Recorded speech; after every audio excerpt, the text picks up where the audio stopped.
Hari ini kita akan belajar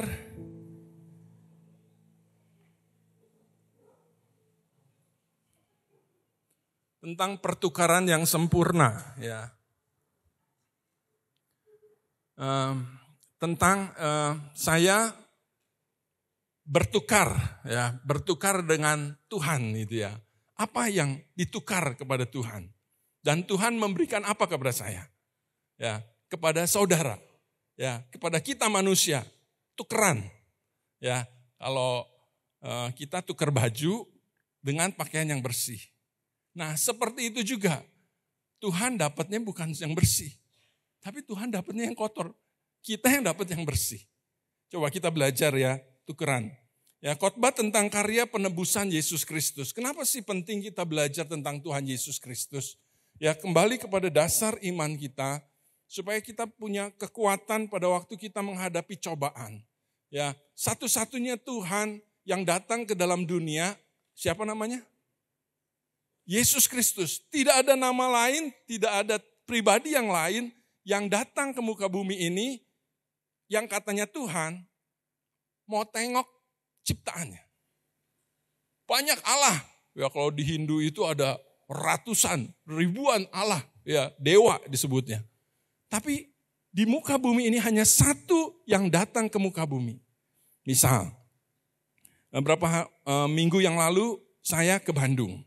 Ya, tengok anak yang kuliah di sana, tepatnya di Jatinangor. Karena saya mau lihat keberadaan anak itu mau pindah kos. Ya, kita mau cek gitu ya, bagus apa enggak lingkungannya gitu ya.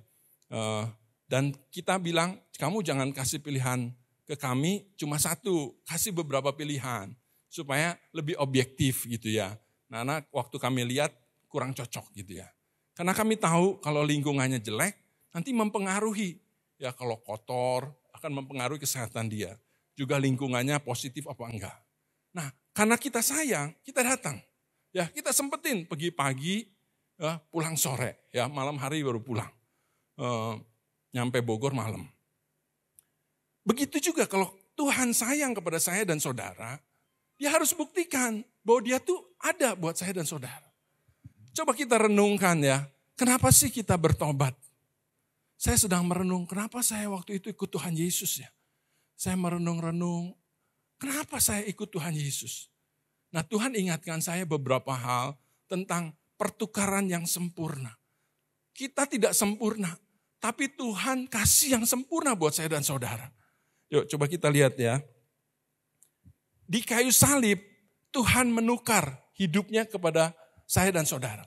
Dia menukar hidupnya yang sempurna kepada kita yang tidak sempurna. Ya, tempat pertukaran, salib menjadi tempat pertukaran antara buruk dan yang baik. Coba kita renungkan, kita ini manusia yang berdosa. Kalau cerita Game of Thrones gitu, ya, buku Game of Thrones atau film-film Game of Thrones gitu ya, cerita tentang raja-raja. Di Alkitab ada kisah para raja-raja. Ya, kisah raja-raja di mana raja-raja Israel, Yehuda itu bercerita gitu ya. Putus nyambung dengan Tuhan. Hubungannya dengan Tuhan, kalau dia nyambung dengan Tuhan, dia diberkati. Kalau dia putus dengan Tuhan, dia tidak diberkati.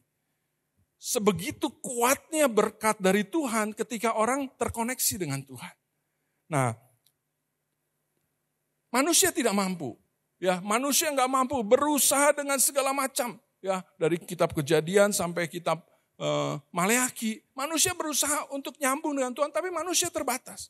Sampai ada satu titik di mana mereka ada 400 tahun kegelapan. Ya, Maleaki ke Matius itu ada masa 400 tahun. Begitu anak-anak jadi kurang ajar kepada orang tua, umat tidak bayar perpuluhan, tidak melakukan kasih kepada Tuhan. Sehingga ceritanya kalau teman-teman sudah baca di Maleaki pasal 1 sampai pasal 4, itu begitu banyak cerita bagaimana Tuhan akhirnya sedih. Sampai Tuhan gak berbicara kepada manusia selama 400 tahun. Tuhan kemudian berinisiatif. Ini aku tidak menciptakan manusia untuk binasa. Aku ciptakan manusia untuk menjadi gambar dan rupa Tuhan. Bukan jadi gambar dan rupanya setan, bukan. Ya dengan segala cara, bagaimana caranya untuk menyelamatkan. Manusia sepertinya bingung untuk hidup menyenangkan Tuhan itu seperti apa. Karena itu mereka mencari Tuhan di patung-patung. Mereka mencari Tuhan di batu-batu. Ya, kita tahu ada kepercayaan animisme, dinamisme. Dan kemudian mereka mencari Tuhan, mereka membuat sembahan mereka sendiri. Ya, kita tahu bangsa Israel pun membuat sembahan itu kadang dengan patung sapi. Ya, emas dikumpulin dibuat jadi sapi. Jadi manusia itu sangat terbatas untuk bisa memahami tentang Tuhan. Nah, Tuhan yang sejati menyayangi saya dan saudara. Ya, 2000 tahun lalu dia datang kepada kita, menjelaskan tentang dirinya. Supaya kita enggak, kalau bahasanya, kalau di tempat yang gelap tuh kita bingung. Mana jalan, mana kursi, mana meja, bingung. Tapi Tuhan datang memberi terang kepada saya dan saudara, menjelaskan, inilah aku jalan. Aku kebenaran dan hidup. Ada banyak orang cerita jalan, tapi itu jalan yang salah. Akulah jalan, kebenaran dan hidup. Dan yang ngomong begitu cuma satu, Tuhan Yesus.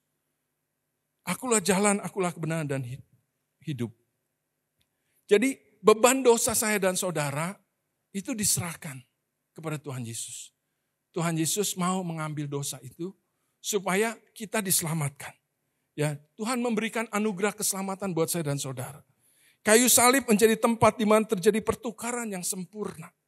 Di sanalah Yesus Kristus yang tidak berdosa mengambil tempat kita dan menanggung hukuman dosa kita agar kita dapat menerima keselamatan dan hidup yang kekal. Selamat bukan hanya selamat di surga, tapi juga selamat di bumi. Sekali lagi, selamat bukan hanya selamat di surga, tapi juga selamat di bumi. Kita biasanya kenal lulus TK, sekarang udah ada graduation. Selamat masuk TK anak-anak gitu ya. SD ada graduation, selamat lulus SD masuk SMP. SMP juga ada graduation, SMA juga ada, kuliah juga ada graduation. Ya selamat.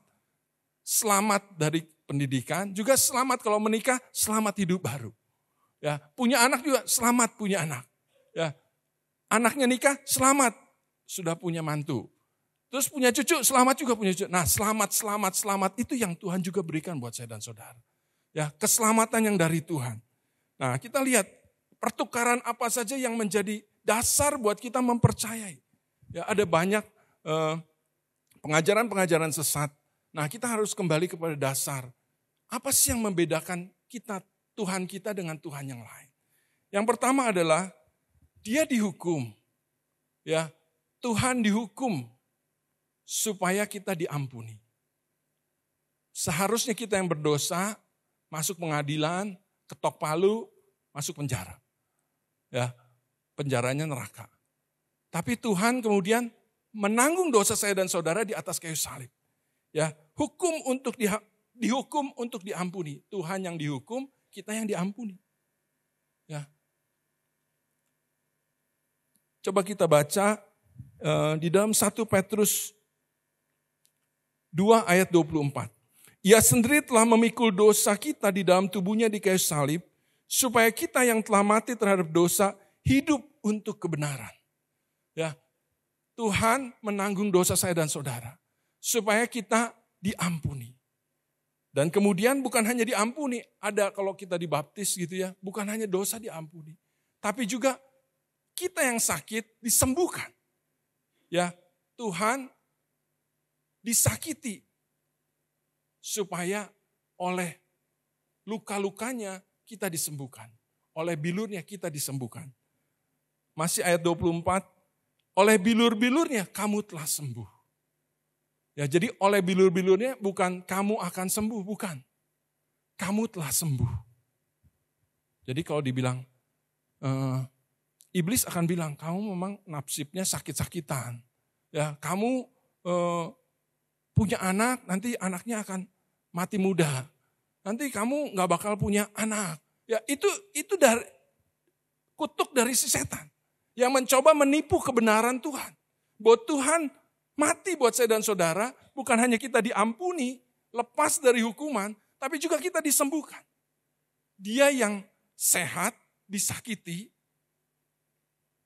dicambuk, ditusuk, dipakein mahkota duri, supaya dia yang terluka menyembuhkan saya dan saudara. Lukanya itu menyembuhkan kita. Karena itu bilur itu luka-lukanya menyembuhkan saya dan saudara. Jadi itu yang pertama, pertukaran. Tuhan adalah Tuhan yang dihukum, kita yang menerima pengampunan. Seharusnya kita yang dihukum, tapi Tuhan berikan pengampunan buat kita. Gak apa-apa, aku yang dihukum. Kecenderungan orang tua, kalau sakit seringkali bilang, jangan kamu yang sakit, biar papa aja yang sakit. Seringkali begitu ya, atau mama yang sakit. Kalau anak masih kecil, aduh kesian amat. Ya, kalau dia susah napas gitu ya, karena ada ingus, ada meler. Sampai ibu-ibu rela menyedot ingusnya gitu ya. Atau segala cara lah pokoknya supaya anak itu sehat gitu ya. Tapi kebenaran itu bagus, tapi maksudnya jangan kita yang tanggung. Karena Tuhan sudah tanggung. Bagian kita adalah menjaga, mengobati dia, berdoa sama Tuhan. Ya, bukan berarti nggak perlu ke dokter, bukan itu poin saya. Poin saya adalah percayakan anak-anak ini kepada Tuhan. Karena dokter pun terbatas. Ya, waktu bangsa Israel pergi dari Mesir, mereka kasih di kusennya itu diulas sama darah anak domba. Supaya malaikat maut itu nggak bisa masuk. Begitu juga saya dan saudara, waktu kita berdoa, malaikat maut itu nggak bisa masuk dalam hidup kita. Saya pernah punya pengalaman, saya belum mengerti tentang kuasa di dalam kuasa darah Yesus. Setelah sekolah Alkitab pun masih belum paham. Ya, tapi itu pengalaman itu yang akhirnya membentuk. Waktu anak kami yang pertama keguguran, anak yang kedua keguguran, saya nemuin satu buku yang ditulis oleh Peter Yongren. Kemudian saya baca, dia tuliskan bahwa darah Yesus itu bukan hanya menjaga harta kita, tapi juga menjaga nyawa kita dari kematian. Semenjak saat itu kita tumpangin tangan ya di kandungan, di perut mamanya, berdoa, Tuhan oleh bilur Tuhan Yesus, ini anak akan melahir dalam keadaan sehat, kuat, diberkati Tuhan. Walaupun banyak orang bilang kalau udah keguguran 2 kali udah susah punya anak lagi. Tapi kebenarannya berlaku dan Tuhan berkati. Sehingga kami punya 3 anak. 2 keguguran dikasih bonus 1 jadi 3. Ya. Bukti nyata bahwa Tuhan tetap ada buat kita yang percaya. Jadi kita gak perlu ragu gitu. Ini bisa gak ya? Enggak, Tuhan tetap ada. Waktu anak-anak sakit, siapa dulu yang dicari, dokter dulu apa Tuhan dulu? Karena kebenarannya dah oleh bilur-bilurnya kamu sudah sembuh. Tapi iblis seringkali menakuti kita.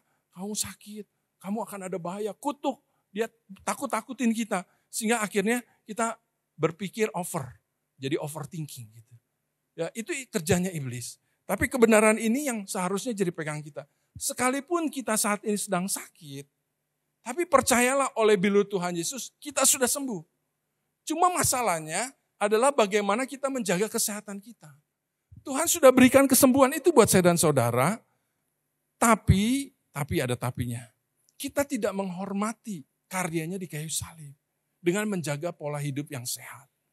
Seharusnya karena begitu sakitnya Tuhan di kayu salib, bilurnya begitu menyakitkan dia, kita jaga kesembuhan yang Tuhan sudah berikan. Dengan cara apa? Jangan makan sembarangan. Ya, jangan makan yang menyakiti Tuhan sendiri. Ya, bilurnya sudah sakit cukup di kayu salib. Jangan Tuhan tersalibkan 2 kali. Cukup sekali pengorbanannya. Dan ini tantangan buat saya dan saudara, bahwa keselamatan yang Tuhan berikan itu menantang kita untuk menjaga kesembuhan yang Tuhan berikan dengan menghormati. Ya, bahwa tubuh kita adalah bait sucinya Tuhan. Jangan menyakiti hati Tuhan. Roh Kudus tinggal di dalam kita. Ini bait sucinya Tuhan, tubuh ini jangan sampai kita gunakan untuk sesuatu yang salah. Ya, jadi dia disakiti untuk disembuhkan. Dia dihukum untuk kita diampuni. Itu yang pertama. Ya, pertukaran yang sempurna yang Tuhan berikan adalah dia dihukum untuk kita diampuni. Dia disakiti untuk kita disembuhkan. Yang kedua, pertukaran dosa. Ya, dia yang tidak berdosa dijadikan dosa oleh dosa kita. Supaya kita dibenarkan oleh kebenarannya. Ya, jadi dia menjadi dosa yang pertama. Terus kita menjadi benar. Akibatnya apa? Tuhan Yesus harus terima kematian. Ya. Yang keempat, kita terima kehidupan. Ya, kita menerima kebenaran. Dia yang tidak mengenal dosa telah dibuatnya menjadi dosa karena kita. Supaya dalam dia kita dibenarkan oleh Allah. 2 Korintus 5 ayat 21. Dia yang tidak mengenal dosa. Enggak ada dalam sejarahnya Tuhan tuh, dia kenal dosa. Hebat ya, karena dia Tuhan suci. Satu-satunya Tuhan yang suci yaitu Tuhan Yesus yang datang ke muka bumi. Dia kasih tunjuk, ini loh hidup benar tuh seperti ini. Ya, ada banyak orang bilang, oh dia wakilnya Tuhan segala macam gitu. Tapi satu-satunya Tuhan yang tidak berdosa adalah Tuhan Yesus. Dan dia dijadikan dosa oleh dosa kita. Supaya kita benar, dijadikan benar oleh kebenaran. Ya, ini pertukaran yang kedua. Dia menjadi dosa, dijadikan dosa, supaya kita dibenarkan. Ya. Dan yang ketiga, ya, sebelum itu kita baca Ibrani 2 ayat 9. Tetapi dia yang untuk waktu yang singkat dibuat sedikit lebih rendah daripada malaikat-malaikat, yaitu Yesus. Kita melihatnya karena penderitaan maut, dimahkotai dengan kemuliaan dan hormat, supaya oleh kasih karunia Allah, ia mengalami maut bagi semua manusia. Dia harus mengalami dosa itu. Dijadikan berdosa. Nggak enak ya, dijadikan berdosa itu nggak enak. Ya, kita disebut orang berdosa pun nggak mau. Ya, tapi memang kita berdosa. Layak karena kita berdosa. Kalau dia nggak bersalah, kenapa dia harus tanggung? Itu karena kasihnya. Dia tanggung dosa kita.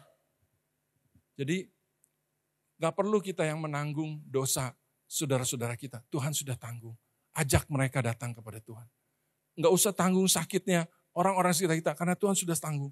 Bawa mereka datang kepada Tuhan. Setiap kali kita menemui orang-orang yang punya masalah, bawa kepada Tuhan. Ya.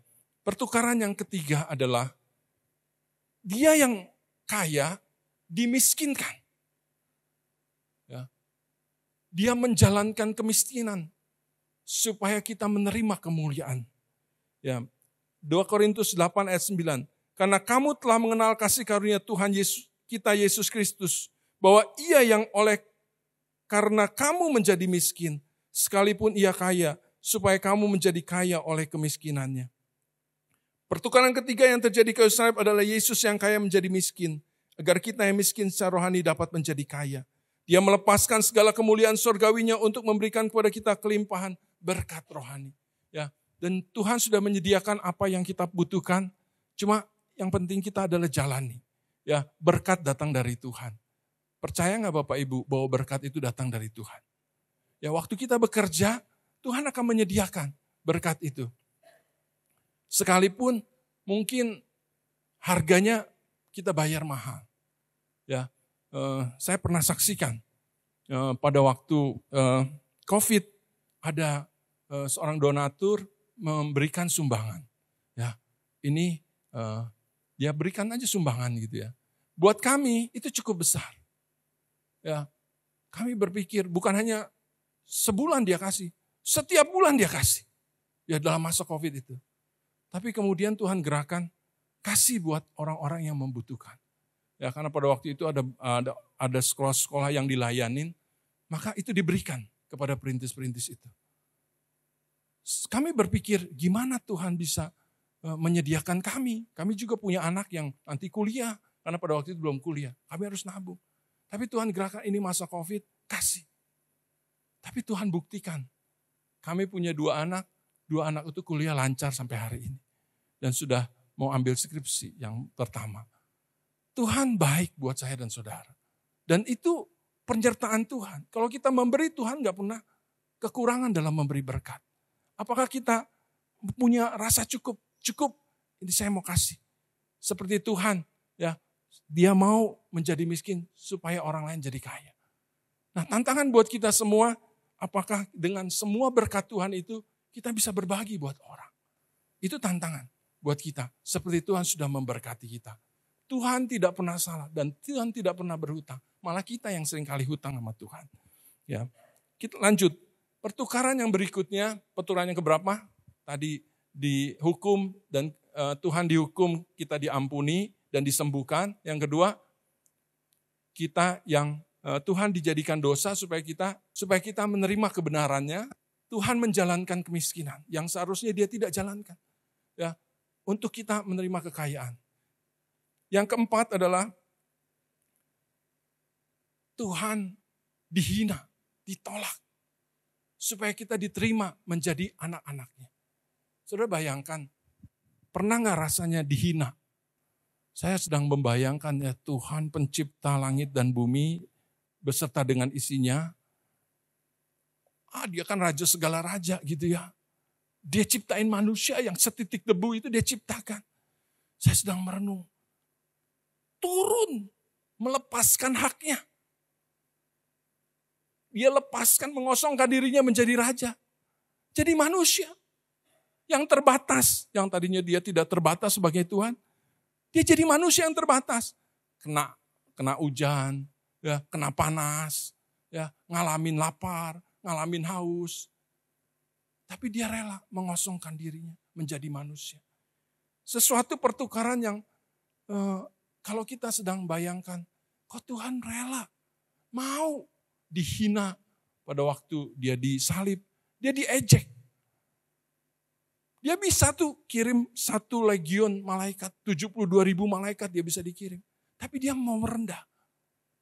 Kalau kita ingat cerita itu, seharusnya pelayanan kita, pekerjaan kita, kalau kita mengalami penghinaan, ya karena kita sudah melakukan yang benar, kita harus ingat Tuhan Yesus. Kalau kita berbuat dosa ya wajar, ya kita dihina gitu ya. Tapi Tuhan Yesus tidak melakukan yang salah, tapi dia dihina, ditolak. Bayangkan ya, dia digantung di kayu salib. Bumi nggak mau terima dia. Langit tidak mau dengar teriakannya. Darah mengucur ke bawah. Murid-murid meninggalkan dia. Bangsanya menolak dia. Dan satu murid mengkhianati dia. Bayangkan seorang raja turun ke muka bumi ini, raja segala raja, dia ditolak. Tapi dia rela supaya kita diterima menjadi anak-anak. Seharusnya kita yang ngalamin semuanya itu. Tapi dia mau datang ke dalam muka bumi ini, menerima saya dan saudara. Untuk kita menjadi anak-anak Bapa. Sebuah pertukaran yang begitu besar, sehingga kalau kita melakukan tugas tanggung jawab kita nggak ada seberapanya dengan Tuhan. Ya, saya ngebayang raja dihina, tapi dia dengan rendah hati dia terima. Bukan menjadi manusia, tapi jadi cuci kaki para muridnya. Bahkan disalib. Luar biasa.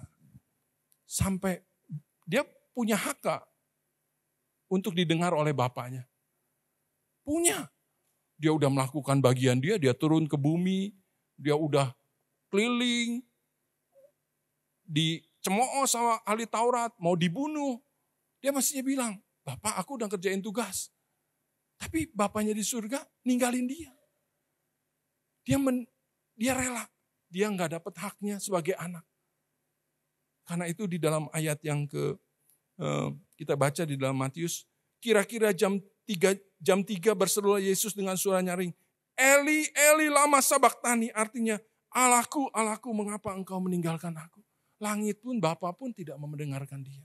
Dia rela tidak untuk didengar, ditolak demi untuk kita supaya diterima menjadi anak-anak Allah. Seharusnya waktu kita mengingat kebaikan Tuhan, nggak ada sebuah kata mundur pada waktu kita mengalami penganiayaan. Pada waktu kita mengalami penolakan.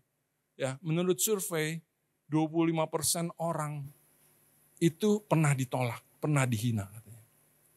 Nah, itu tantangan buat saya dan saudara, apakah kita bisa tetap melakukan panggilan kita seperti Tuhan Yesus? Ya. Kita lanjut ya, dia ditinggalkan, dia terpisah karena dosa. Terpisah. Biasanya apa-apa dia cerita sama bapaknya. Setiap pagi, dia pagi-pagi datang sama bapaknya, dia cerita. Kalau dia nemuin susah, kasih makan 5.000 orang. Dia ngomong sama bapak, Bapak berkatilah roti, 5 roti 2 ikan. Bapak berkati dia. Tiba-tiba bapak yang begitu sayang sama dia, nggak dengerin dia. Dia ngalamin kematian.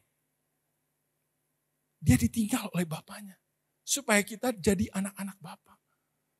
Wah, pertukaran yang begitu luar biasa sayangnya kepada kita supaya kita diselamatkan. Ya, kita lihat, kita diterima berkat pengorbanannya kita yang seharusnya ditolak dapat diterima oleh Allah Bapa. Pertukaran kelima yang terjadi adalah Yesus menanggung rasa tertolak dan ditinggalkan oleh Allah Bapa agar kita dapat diterima sebagai anak-anak Allah. Seruannya di kayu salib menunjukkan betapa dalam penderitaannya ketika ditinggalkan oleh Bapa. Misalnya anak saya, kok papa ninggalin saya lagi begini? Aduh, gimana gitu ya perasaannya. Lagi susah ditinggalin. Tapi demi untuk keselamatan manusia, dia rela. Dia rela. Dan yang terakhir adalah pertukaran kutuk. Dia menjadi terkutuk supaya kita menerima berkat. Ya, Kristus telah menebus kita dari kutuk hukum Taurat dengan jalan menjadi kutuk. Karena kita, sebab ada tertulis terkutuklah orang yang digantung pada kayu salib. Ya, Galatia 3 ayat 13-14. Yesus Kristus telah melakukan ini supaya di dalam dia berkat Abraham sampai kepada bangsa-bangsa lain. Ya, berkat Abraham itu berkat apa? Jika ada orang yang memberkati kamu, akan diberkati. Jika ada orang yang mengutuk kamu, akan dikutuk. Berkat itu diberikan kepada saya dan saudara. Semua kita diberkati. Karena itu sesama anak Tuhan nggak boleh ngutuk. Karena siapa ngutuk, dia akan dikutuk. Karena berkat Abraham itu datang. Seharusnya di antara kita semua harus saling memberkati. Karena siapa memberkati akan diberkati. Berkat Abraham itu diberikan kepada saya dan saudara. Ya, Kejadian 12 itu bilang begitu. Berkat itu diikat kepada Abraham. Abraham covenant, perjanjian dengan Abraham. Siapa yang memberkati kamu akan diberkati. Siapa yang mengutuk kamu akan dikutuk. Hati-hati dengan perkataan kita. Ya, sebagai orang percaya, kita nggak usah takut sama orang yang mengutuk kita. Karena mereka yang mengutuk kita akan dikutuk. Tapi orang yang memberkati kita akan diberkati. Sampai sebegitunya tuh berharganya saya dan saudara. Berkat itu diberikan, ditempelkan kepada kita. Berkat Abraham. Dan yang terakhir, yang luar biasa adalah, sehingga oleh iman kita menerima roh yang telah dijanjikan itu. Pertukaran ke-6 yang terjadi ke Israel adalah Yesus menjadi kutuk agar kita dapat menerima berkat. Dia menanggung kutuk hukum Taurat agar kita dapat menerima berkat Abraham dan janji Roh Kudus melalui iman. Tema pada bulan ini adalah tentang Roh Kudus dan hikmat Tuhan. Masa-masa sulit ini Roh Kudus ada bersama dengan kita. Dia kita bisa ada sekarang itu karena Roh Kudus. Ya, pernah Bapak Ibu yang suka nyetir mobil, pernah ada masa di mana kita mungkin mikroklip gitu ya. Tapi Tuhan bangunkan kita. Ya, ada dalam perjalanan kita nggak tahu Tuhan hindarkan gitu ya. Nah itu sebenarnya behind the scene-nya tuh ada. Itu Roh Kudus yang jagain kita. Cuma kita nggak bisa lihat aja. Ada penyertaan anak-anak kita yang kita nggak tahu di mana dijagain.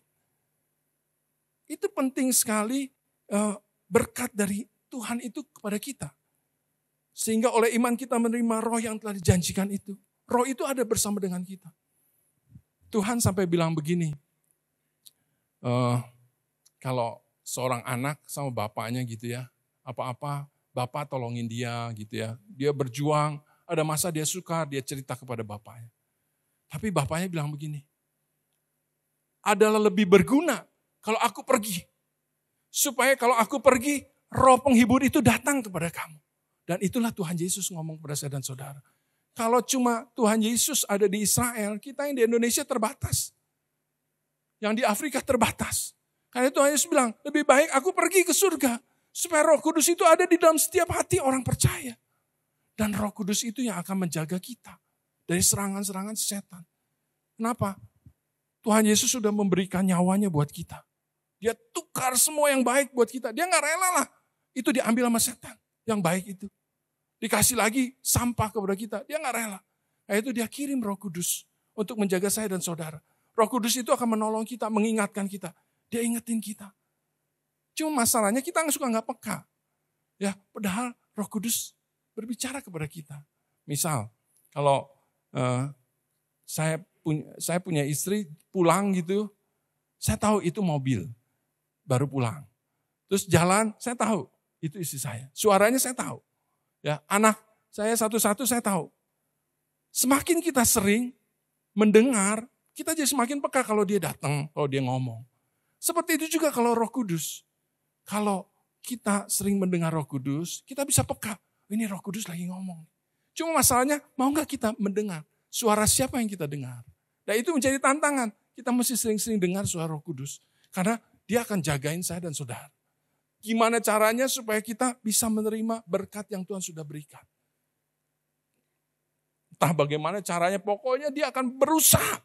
Ya, karena itu roh adikodrati. Dia adalah roh adikodrati yang menolong saya dan saudara, bahkan keluarga kita. Bahkan kita nggak bisa lihat orang-orang yang kita layani. Pergumulan apa mereka saat ini. Kita doakan Tuhan ada bersama dengan mereka. Kesulitan mereka, kita terbatas. Ya, dalam gereja Tuhan ada banyak jemaat. Ya, tiap pagi kami berdoa. Kami terbatas. Tapi ada Roh Kudus yang bersama dengan sidang jemaat. Dan itu yang menjadi kekuatan buat kita menghadapi masa-masa sulit. Ya, roh itu akan menghibur, menolong, menuntun kita dalam kebenaran, ya, menginsafkan dunia akan dosa. Satu-satunya yang bisa menahan dunia ini dari segala kejahatan itu Roh Kudus. 2 Tesalonika 2 ayat 7. Ya. Roh itu yang menjaga kita dari pendurhakaan. Dan roh itu yang harus kita hormatin. Ya, roh ini akan menolong saya dan saudara. Ada 3 hal yang membuat kita bisa hidup dalam kebenaran. Dan Tuhan bisa merubah kita melalui 3 hal ini. Yang pertama adalah Tuhan sendiri melalui firman-Nya, melalui Roh Kudus. Yang kedua adalah melalui orang-orang. Ya, kita bisa berubah karena ada lingkungan yang positif. Ya, kita juga bisa berubah ke yang negatif kalau ada lingkungan yang negatif. Ya, jadi Tuhan kita harus cari lingkungan yang positif, orang-orang. Dan yang ketiga apa? Keadaan. Keadaan ini Tuhan izinkan kadang kita mengalami penderitaan. Tapi penderitaannya mungkin tragedi, mungkin itu bencana atau musibah gitu. Kalau kita melakukan yang benar, nggak masalah penderitaan itu. Tapi masalahnya kita penderitaan karena kesalahan yang kita buat. Karena kita lebih mementingkan kedagingan kita daripada jiwa kita. Dan Tuhan nggak sungkan-sungkan. Tuhan izinkan situasi kesulitan terjadi untuk keselamatan jiwa kita. Jadi kalau kita dalam saat ini mengalami kesulitan karena kesalahan kita, karena dia mau kita berbalik kepada dia. Dia nggak mau keselamatannya sia-sia buat saya dan saudara. Ini menjadi tantangan ya untuk kita untuk terus. Kalau kita menderita karena kedagingan kita atau karena memang kita mau menyenangin Tuhan. Ya kalau kita nyenengin Tuhan menderita memang itu wajar. Ya Tuhan Yesus pun yang sudah berbuat benar, melakukan yang terbaik, mengalami penderitaan. Nggak apa-apa. Misalnya kita berbuat baik, bukannya kita diomongin yang baik, tapi diomongin jelek. Ya itu udah biasa dah. Ya kalau kita berbuat baik, tapi diomongin yang negatif tuh, ya kita terima aja ngucap syukur. Ya. Tapi kalau kita sudah melakukan yang, kalau kita berbuat benar, menghadapi masa-masa sulit itu, percaya Roh Kudus itu akan bersama dengan kita. Jadi 3 hal ini yang selalu harus ingat.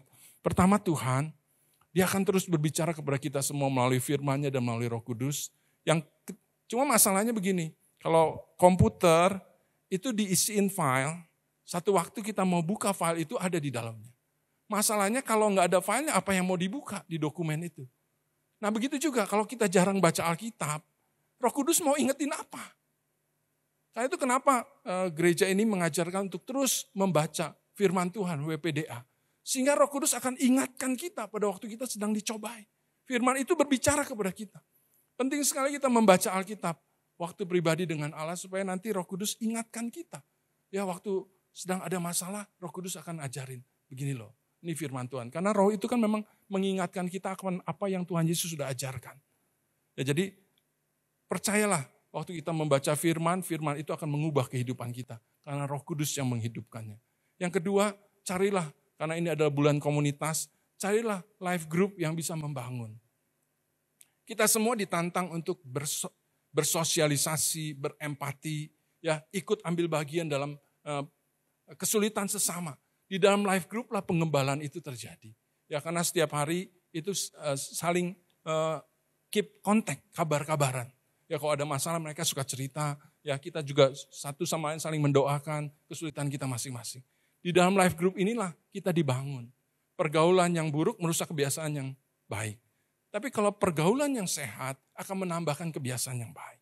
Ya, dalam kehidupan saudara-saudara dibutuhkan bukan hanya Tuhan, tapi juga orang-orang di sekitar kita. Dan yang ketiga, situasi. Kalau Tuhan izinkan penderitaan, itu melatih iman kita untuk terus bergantung kepada Tuhan. Tapi kalau penderitaan karena kita terlalu fokus sama yang materi, bertobat. Karena Tuhan lebih mementingkan jiwa kita. Tuhan izinkan situasi. Tuhan izinkan badai itu datang kepada saya dan saudara. Supaya kita sadar, oh ya Tuhan, Tuhan sayang sama saya. Supaya saya kembali kepada Tuhan. Tuhan kita dahsyat. Ada amin? Dia akan membela saya dan saudara dalam segala keadaan. Ya, memang gak mudah. Ya, kita harus berpikir, kita harus berjuang, kita harus memikirkan perjalanan hidup kita. Tapi kita tidak sendiri. Rohnya lebih besar daripada kemampuan otak kita yang lemah. Ya, kita terbatas. Ya, saya pernah saksikan. Saya dibesarkan dalam keluarga yang keras. Ya, papa saya itu keras banget gitu ya. Mungkin lebih daripada tentara kali ya. Kalau jam 2 pagi itu dibangunkan. Ngapain? Suruh berdoa. Kalau nggak bangun disiram pakai air. Kalau nggak sekolah minggu, waktu masih kecil disabuk. Kalau tidur pulang malam gitu, walaupun dari gereja kemalaman tidur di depan. Di depan tuh ada mobil, tidur di mobil aja. Galak. Sampai satu waktu anak saya nakal gitu, kurang ajar sama mamanya. Saya ajarkan, saya cubit, saya sabuk. Waduh. Tapi Tuhan kemudian berbicara, Roh Kudus bicara. Nggak boleh begitu. Didik anak bukan caranya begitu. Semenjak itu saya tidak lagi dengan cara yang keras. Ya paling saya halangi dia kalau misalnya dia sukanya handphone, saya tahan handphonenya. Kalau masih pegang handphone, saya mati di internetnya. Ya, dilarangin gitu dia sadar, oh iya papa mama gak suka seperti itu.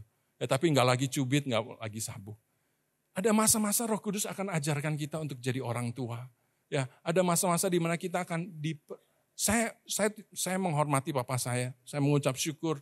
Di situ saya juga belajar, ada banyak hal yang saya bisa pelajari. Tapi ada banyak hal juga yang saya harus perbaiki dalam hidup ini dalam membangun keluarga. Dan Roh Kudus akan ajarkan. Ya kita semua sangat terbatas. Satu hari di depan kita nggak tahu. Kenapa kita paksa anak kita untuk bisa ngikutin kita. Loh kita juga nggak tahu hari di depan kita. Nah itu kita perlu bergantung sama Roh Kudus yang tahu akan hari di depan kita. Dan kita butuh pertolongan dari Tuhan. Tuhan kita luar biasa. Tuhan kita dahsyat, kita nggak ditinggalkan sendiri.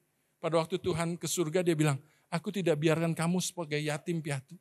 Tidak biarkan kamu jadi anak yatim. Aku kirimkan Roh Kudus menjadi penolong. Jadi kita punya Tuhan. Keadaan sulit. Tapi yang kita tahu waktu kita setia sama Tuhan, Tuhan akan memberi berkat buat saya dan saudara. Ada amin? Mazmur pasal 1 bilang apa? Ayat 1, berbahagialah orang yang merenungkan firman itu siang dan malam. Yang tidak duduk dalam kumpulan pencemooh. Yang tidak berjalan di jalan orang fasik. Yang kesukaannya ialah merenungkan firman itu siang dan malam. Tuhan akan membuat dia seperti pohon yang ditanam di tepi aliran air. Yang menghasilkan buahnya pada musimnya. Apapun kesulitan kita, waktu kita datang kepada Tuhan, Tuhan akan memberikan buah. Sesulit apapun, udah bukan sekali aja. Zamannya Yusuf, orang pada kesusahan, Tuhan berkati. Kenapa? Karena dia bergantung sama Tuhan. Apa saja yang dikerjakan dibuat berhasil. Keadaan boleh sulit, tapi kita punya Tuhan, itu tidak pernah dibatasi oleh kesulitan. Ada amin? Mari kita datang kepada Tuhan.